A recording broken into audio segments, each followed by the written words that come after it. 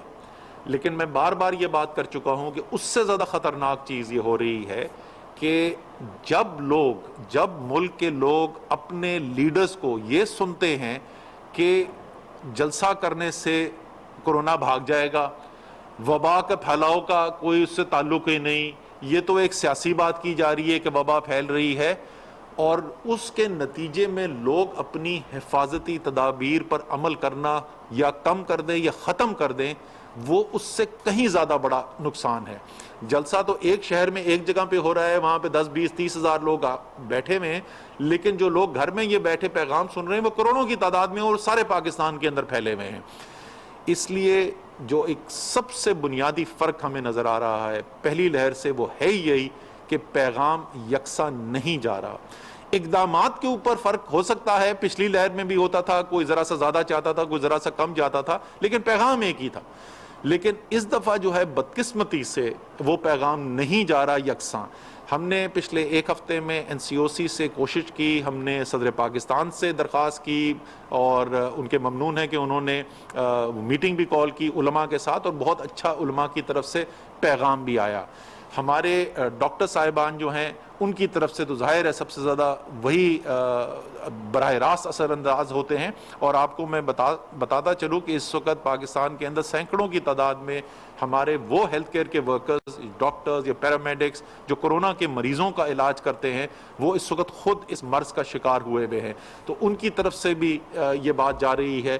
Media کے اندر یہ چیز کم ہو گئی تھی، میں مشکور ہوں میڈیا کا، پچھلے ہفتے 10 دن کے اندر میں نے دیکھا ہے، ہم نے ان سے ریکویسٹ بھی کی تھی، یہاں پر بھی ہم نے بلایا تھا، اور میڈیا کے اندر بھی اب اس بات کا، اس پیغام کی جو ترجیح ہے اس کو صحیح ترجیح دی جا رہی ہے اور بار بار بولا جا رہا ہے۔ تو میں یہی اب اپنے سیاسی لیڈرز کے ساتھ بھی اپیل کروں گا، اور اس سے زیادہ ضروری عوام کے ساتھ۔ آپ ظاہر ہے جس کو بھی آپ اپنا لیڈر سمجھتے ہیں، جس کو بھی آپ سیاسی طور پر سپورٹ کرتے ہیں، اس کو ووٹ ڈالنا چاہتے ہیں، وہ آپ کا ہے۔ پاکستان ایک الحمدللہ ایک جمہوری ملک ہے، اور پاکستان ان چند مسلم ممالک میں ہے جہاں پہ ایک بھرپور جمہوریت کا نظام ہے، اور یہ اس پہ ہمیں فخر ہے اس بات کے اوپر۔ لیکن یہ سارا نظام تو اس لیے بنایا جاتا ہے تاکہ عوام کی زندگی بہتر کی جائے، ملک ترقی کرے، ملک کے اندر خوشحالی آئے، ملک کے اندر امن آئے۔ جمہوری نظام کا مطلب یہ نہیں ہے کہ سیاسی لیڈرز ایسے فیصلے کریں اور عوام کو ایسا پیغام دیں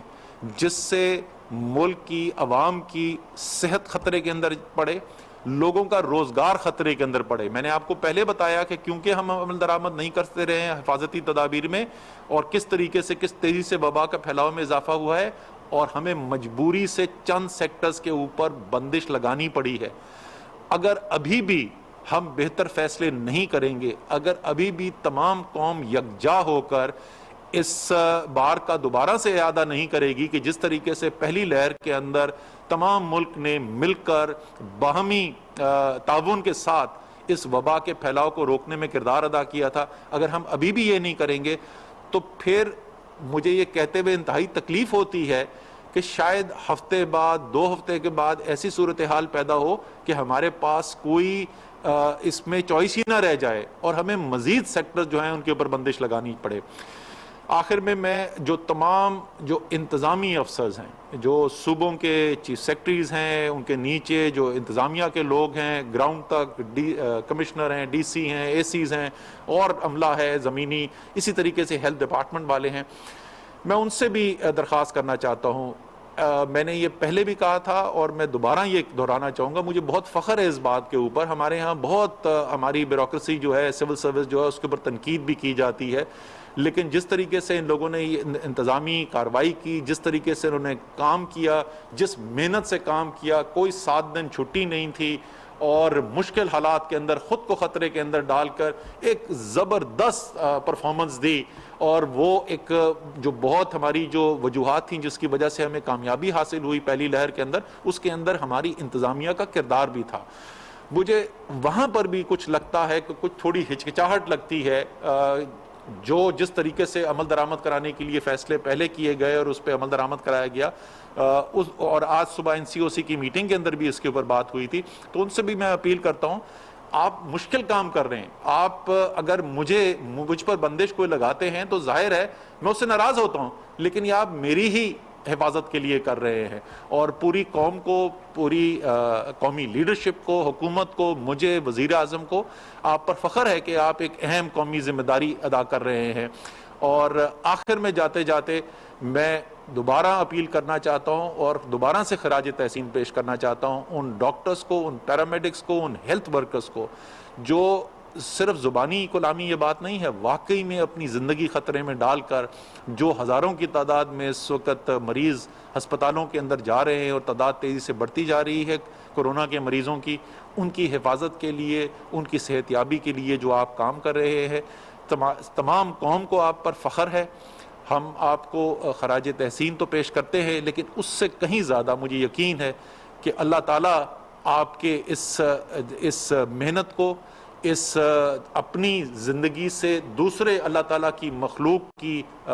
مدد کے لیے جو آپ کام کر رہے ہیں، وہ آپ اللہ تعالیٰ کی خوشنودی بھی حاصل کر رہے ہیں۔ تو دنیا کے اندر بھی انشاءاللہ تعالیٰ آپ کو سب لوگ جو ہیں، اور واقعی میں ہے بھی ایسا، پوری قوم آپ پر فخر کرتی ہے، اور آخرت میں بھی انشاءاللہ تعالیٰ آپ کو اس کے جزا ملے گی۔ تو اسی اپیل کے ساتھ تمام قوم کے ساتھ یکجا ہو جائیں، ایک پیغام جو ہمارے ماہرین نے دیا ہے حفاظتی تدابیر کا، اس پر سب مل کر عمل کرتے ہیں، اور ایک دفعہ پھر جس طرح پہلی لہر کے اندر دنیا نے پاکستان کی مثال دی اور لوگوں نے کہا کہ اگر سیکھنا چاہتے ہو تو پاکستان سے سیکھو، انشاءاللہ تعالیٰ اسی طریقے سے اگر ہم مل کے کام کریں گے تو یہ دوسری لہر جو انتہائی خطرناک لہر ہے، اس کے بعد بھی دنیا انشاءاللہ مثال دے گی آپ کی۔ پاکستان زندہ باد۔ وزیر منصوبہ بندی اسد عمر NCOC اجلاس کے بعد میڈیا بریفنگ دے رہے تھے۔ ان کا کہنا تھا کہ کل وزیر اعظم کی زیر صدارت کرونا صورتحال کا اجلاس ہوگا۔ آج کے NCOC کے اجلاس میں کرونا صورتحال کا جائزہ لیا گیا۔ کرونا اقدامات پر دنیا پاکستان کی مثال دے رہی تھی۔ قوم کی صحت کی ذمہ داری NCOC کو دی گئی ہے۔ کرونا کی پہلی لہر کے دوران پاکستان کی حکمت عملی کو عالمی سطح پر سراہا گیا۔